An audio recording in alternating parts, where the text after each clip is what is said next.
Hey guys, so recently people have been trying to cancel me, what's new, but this time around is definitely a little bit more serious. So the reason why I'm doing this video is because cancel culture is coming to our shores, and right now it may not affect you, but trust me, it eventually will. So today I'll be talking about why it's a dire situation and why everyone needs to stand up to it. First, what is cancel culture? The supporters of cancel culture defend it as simply consequences. Say or do something bad and consequences happen to you. There's absolutely nothing wrong with that, right? It's a tale as old as time. In this video, I will list down the differences between simply consequences and cancel culture, and you can form your own opinion on whether you agree or disagree. First, let us define what cancel culture is. Cancel culture is when a mob forms to punish transgressors when they are perceived to have committed some kind of unacceptable social behavior, and this is largely done in the name of social change. Don't mistake cancel culture as boycotting. It is not the same. Boycotting is a passive behavior. As a consumer, it's my right to not support a celebrity or a brand if I disagree with what they are doing. It's my right to write a comment to tell them what I think. That is consequences. Cancel culture is about a select group of people who are actively obsessed with causing harm. In my recent experience, I've witnessed this small group of people making police reports against me, resulting in the police coming to my house. They take choice snippets of my words out of context to justify making really serious accusations like I'm racist or transphobic or that I trivialize rape. These people harass my clients daily with emails, spamming them with nasty Instagram comments, accuse them on standing on the side of evil if they do not publicly disavow me. They pressure my influencer friends to unfriend me. They write petitions to get me arrested for sedition. They work really hard to report every single post of mine, even the really innocent ones, for hate crime, hoping that Instagram will delete my account and deplatform me. To them, someone who posts anything that isn't completely and utterly in line with their views deserves to be punished for the greater good. In other words, to the cancel culture mob, it is not enough that they themselves personally don't agree with something and within their personal capacity not support an entity anymore. They want to make sure that everyone also stands with them, engages in the bullying with them, and punishes the offending party until they are utterly destroyed. Choosing not to listen to a singer's music because you think that he is a bad person, that is not cancel culture. Cancel culture is when you want to make sure that his company drops him, he cannot make music ever again, and accusing everyone of still buying his album as evil people. A company choosing not to work with an influencer because they themselves believe the influencer doesn't represent their values, that is boycotting. A company being forced to make a choice because of the harassment they have been receiving, that is cancel culture. Ask yourself this, do you think that the companies who have dropped me right now, they don't know my personality before this saga? They know because I've always been very consistent. Most of the clients told me that they just cannot be seen as ignoring the constant harassing that they have been receiving, so they had to do what the woke mob dictates. This definition really matters because we need to make clear that you personally disagreeing with someone or boycotting them, that is not cancel culture. We're talking about this malicious mob and it's growing in size every single day. There are many reasons why cancel culture and its sister counterpart, woke culture, is completely detrimental to society and everyone living in it, and I'll explain why. The mob never stops expanding on what they consider to be unacceptable behavior. Initially, this movement started from a good place. For example, in the past, we see the N-word used way more often than it is today, or the term faggot.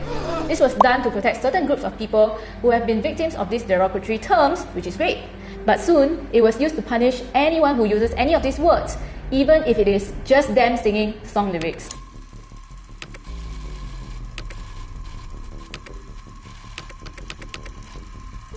As time passed, more and more things are considered offensive. We all believe that this will stop somewhere, but you're wrong, it actually never stops. Singapore is still an infant when it comes to cancel culture, but to witness the harrowing effects of it, all we have to do is to look at America, which is the birthplace of cancel culture, and it has been allowed to fester there for years. Many of you may not be familiar with American politics, but to explain what I mean, I feel I need to give an American example of how far woke culture has come. David Shaw, he's a 28-year-old political data analyst. He's a lifelong Democrat, and he has actually worked on President Obama's re-election campaign. During the recent BLM protests, he tweeted an excerpt from a black Princeton professor's studies. The studies simply show that race riots or violent protests, these actually reduce Democratic vote shares, whereas peaceful protests help to increase them. And yep, that's all that he tweeted, So any Singaporean unfamiliar with American politics will think, what's wrong with his tweet, right? I mean, he's just pointing out something which he thinks can help the party that he supports. Apparently, you're wrong. One cannot condemn violent protests, rioting or looting because it shifts the blame from the police to the victims of racism. It perpetuates anti-blackness and minimizes their grief and rage, which in turn encourages people not to join important protests. So, yep.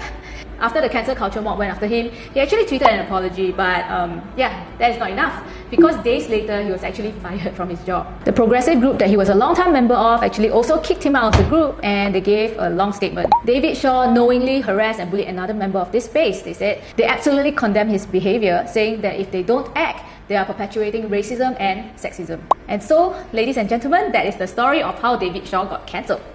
In 2017, supermodel Carly Claus wore a kimono for a Vogue shoot. Immediately, she was accused of yellow-facing, cultural appropriation, racism, and being tone deaf.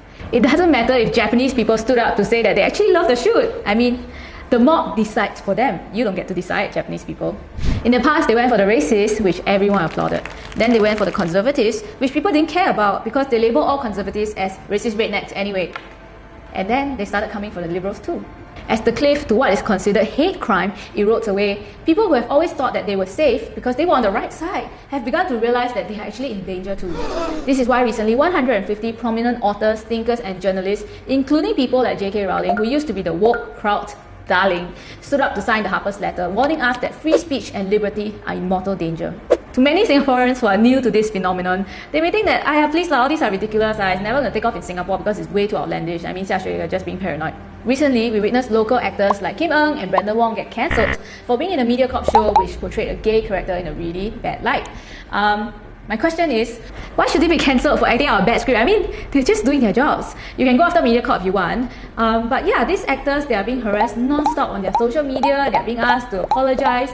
I mean, this mindless lynching of everyone surrounding any controversy just goes to show you how bad cancel culture has become. During the last elections, how can it be that so many Singaporeans actually support PAP, but social media is filled with only opposition supporters? I mean, surely it should be a little bit more balanced, right? PAP supporters do not speak up because they know that if they do, they will be openly mocked, labelled as ignorant or selfishly wanting to maintain status quo because it's comfortable for themselves, and they don't care about the minorities who have been oppressed. And their friends will actually ostracize them. To the woke crowd, it simply cannot be that these people have valid good reasons to support the PAP. It must be that they have bad people. So right now, many of you may be thinking, well, why should I care about this? I never said anything wrong. Cancel culture will leave me alone, right? You are highly mistaken if you think that you're exempt. To the woke crowd, it's not enough to stay silent because according to their golden words, silence is violence. If you don't echo their sentiments, you're considered to be complicit. Okay, that to me is just fucking ridiculous. I mean, I don't see you constantly yabbering on about child sex trafficking, right? Doesn't mean that you agree with it.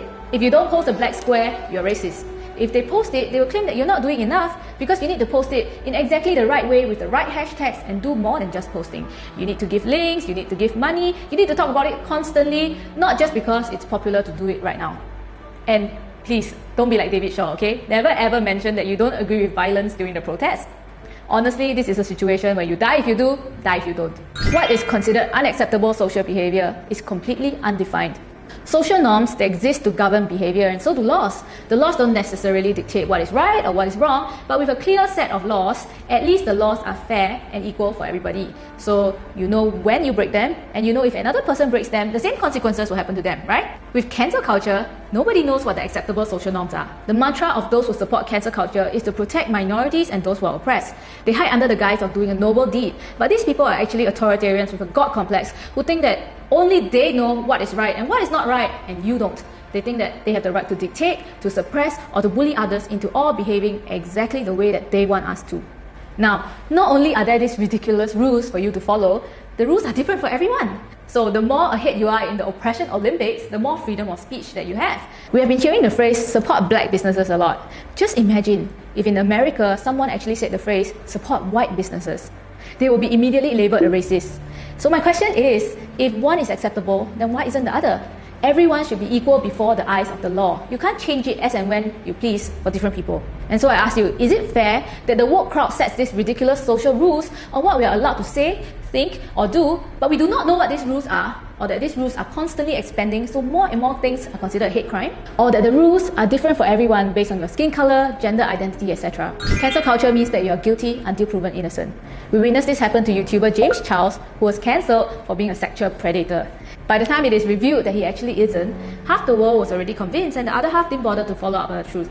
Many articles were already published and he lost 1 million subscribers. He was so traumatized that he was actually suicidal. Humans are complex. Why cancel culture is so toxic is because it puts people into absolutes. You are either a bigot or you're not. There's no in between. But like what Obama said, humans are complex. You know, this idea of purity and you're never compromised and you're always politically woke and all that stuff, you should get over that quickly. The world is messy. There are ambiguities. People who do really good stuff have flaws, but I do get a sense sometimes now among certain young people, and this is accelerated by social media, there is this sense sometimes of the way of me making change is to be as judgmental as possible about other people. And that's enough. Like if I tweet or hashtag about how you didn't do something right or used the wrong verb, or then I can sit back and feel pretty good about myself because, man, you see how woke I was? I called you out. Here's another quote from a video that I watched. Cancel culture expects perfection. The expectation that everyone should know and follow a certain set of rules, and if they violate those rules, they must have done so intentionally and maliciously. Furthermore, the violation of the rules reveals that the offending party is evil in every way beyond redemption. But who among us is perfect? I mean, look back at your old social media posts. Are you certain, 100% certain, that you haven't said anything in the past that can actually get you cancelled today? Sometimes people post things out of ignorance. Sometimes people say mean things because they're angry. Sometimes people have bad ideas and they grow out of it. I've been posting my thoughts online for 17 years now. I mean, congratulations to those trying to cancel me because of all the million things that I've said before. You managed to find a few old tweets that are problematic. Great, good for you.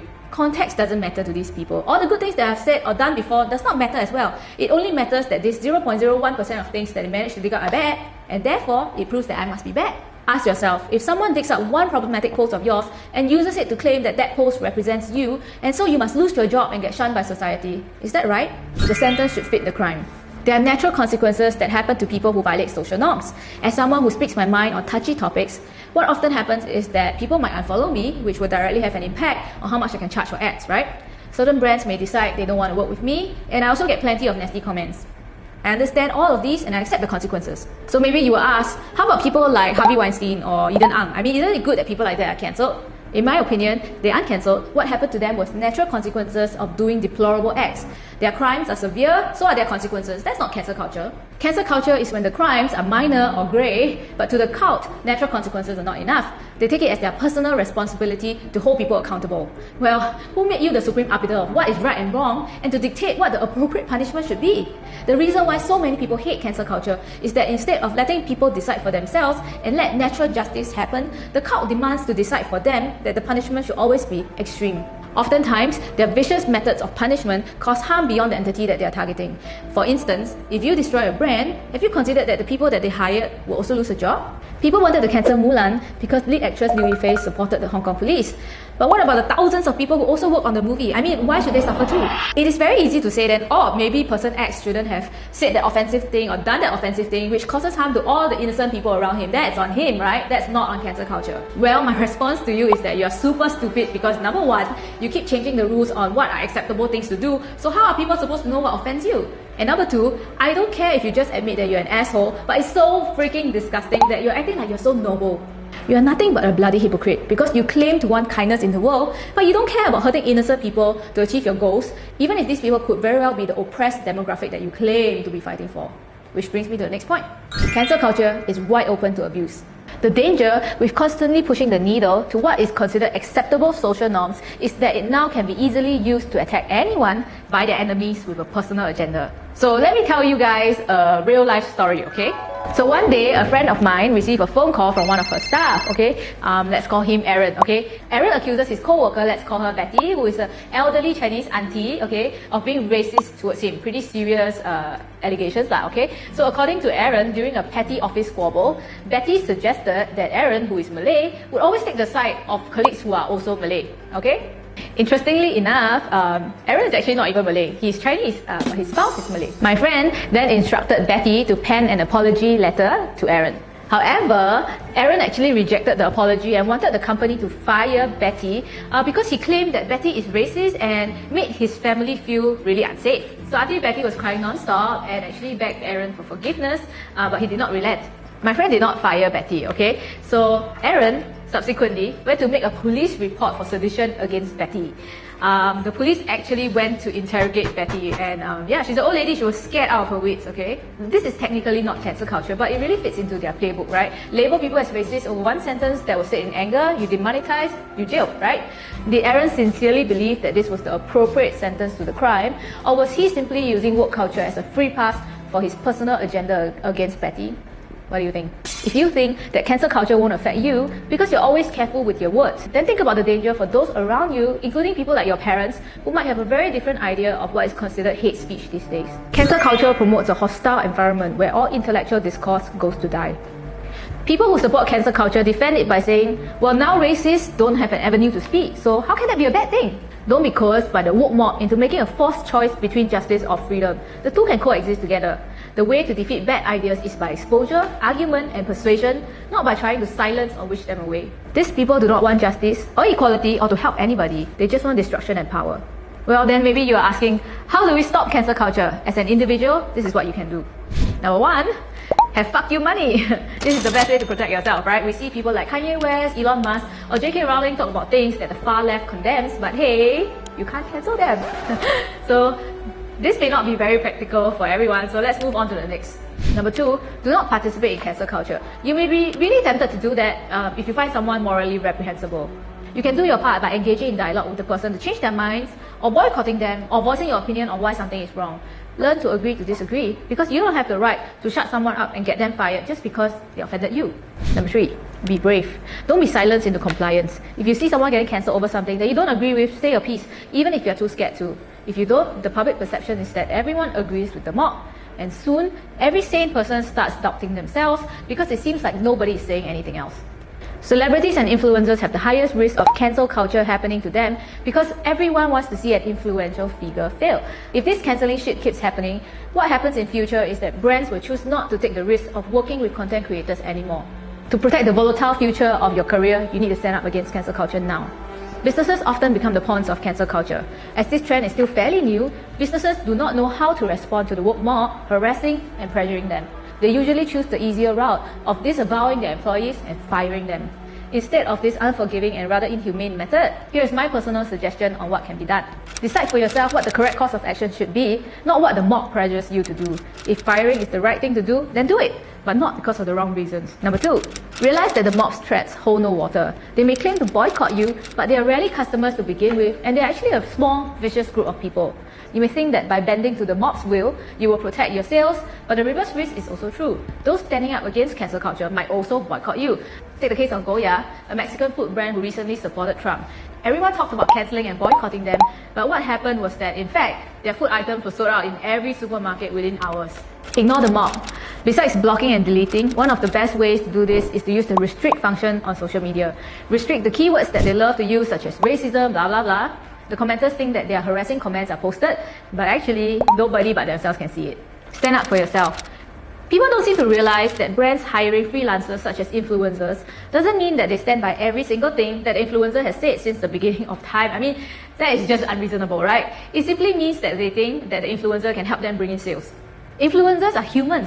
They are not a billboard who can never be right or wrong. And the reason why influencer marketing is so popular is precisely because influencers post their opinions all the time and their followers trust the things that they say. If you wish to engage an influencer, it also means that there's a risk of them being cancelled anytime.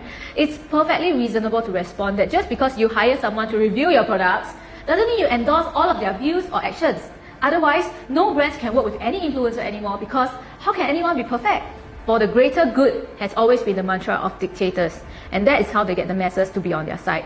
Remember, freedom of speech is the heart of liberty. Cancel culture is a dictatorship, and their end goal is to control all your thoughts, words, and actions so that you are only allowed to echo their extreme ideology. They don't want dialogue or for people to learn and grow, they only wish to dominate. So, to reward brands who are willing to give a fuck you to cancel culture, I am going to pick 5 brands to give a free Instagram post to. Yeah. So these brands will have 2 months to use up their ads.